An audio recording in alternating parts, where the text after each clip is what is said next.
30-70 payment പ്ലാനിൽ നിങ്ങൾക്ക് ഒരു 1 ബെഡ്റൂം അപ്പാർട്ട്മെന്റ് വാങ്ങി തന്നാലോ. ലൊക്കേഷൻ വരുന്നത് JVCയിലാണ്. 30% മാത്രം അണ്ടർ കൺസ്ട്രക്ഷനിൽ കൊടുത്താൽ മതി. ബാക്കി വരുന്ന 70% ഓൺ ഹാൻഡ് ഓവറിൽ കൊടുത്താൽ മതി. നമുക്ക് ഏറ്റവും ചെറിയ പൈസക്ക് റിയൽ എസ്റ്റേറ്റിൽ എൻ്റർ ചെയ്യാൻ പറ്റിയുള്ള ഒരു ഓപ്ഷനാണ് ഇത്. 1 മില്യൺ ദിർഹംസാണ് 1 ബെഡ്റൂമിൽ അപ്പാർട്ട്മെന്റ് പ്രൈസ് സ്റ്റാർട്ട് ചെയ്യുന്നത്. അപ്പോൾ 30% 300,000 ആണ് നമ്മൾ സ്റ്റാർട്ടിങ് കൊടുക്കേണ്ടത്. അതും 2 വർഷം കൊണ്ട് അടച്ചു തീർത്താൽ മതി. ഡൗൺ പേയ്മെന്റ് എന്ന് പറയുന്നത് 5% ആണ്. പിന്നെ 2 മാസം കഴിഞ്ഞ് 5%, പിന്നെ മന്ത്ലി 1% ആണ് പേയ്മെന്റ് പ്ലാൻ വരുന്നത്. ദുബായിയുടെ കറണ്ട് അപ്രിസിയേഷൻ എന്ന് പറയുന്നത് 7% to 14% ആണ്. അപ്പോൾ നമുക്ക് അതിൻ്റെ ആവറേജ് ആയ 10% എടുക്കാം. 10% ഓക്കെ 2 കൊല്ലത്തേക്ക് 20%. 1 മില്യൺ പ്ലസ് 20% 1.2 മില്യൺ ദിർഹംസ്.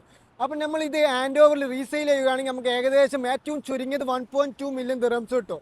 നമ്മൾ ഇൻവെസ്റ്റ് ചെയ്ത എമൗണ്ട് എന്ന് പറയുന്നത് 3 ലക്ഷം ദിർഹംസ്. 3 ലക്ഷം ദിർഹംസിൽ 1.2 മില്യൺ വിൽക്കുകയാണെങ്കിൽ നമുക്ക് ഏകദേശം 2 ലക്ഷം ലാഭവും കിട്ടും, പ്രോഫിറ്റ് കിട്ടും. 60%ഓളാണ് പ്രോഫിറ്റ് കിട്ടുന്നത്. അപ്പോൾ ഇത് നല്ലൊരു പ്രൊജക്റ്റാണ്. ഇതിൻ്റെ കൂടുതൽ ഡീറ്റെയിൽസിനായി താഴെ കാണുന്ന നമ്പറിൽ വിളിച്ചാൽ മതി.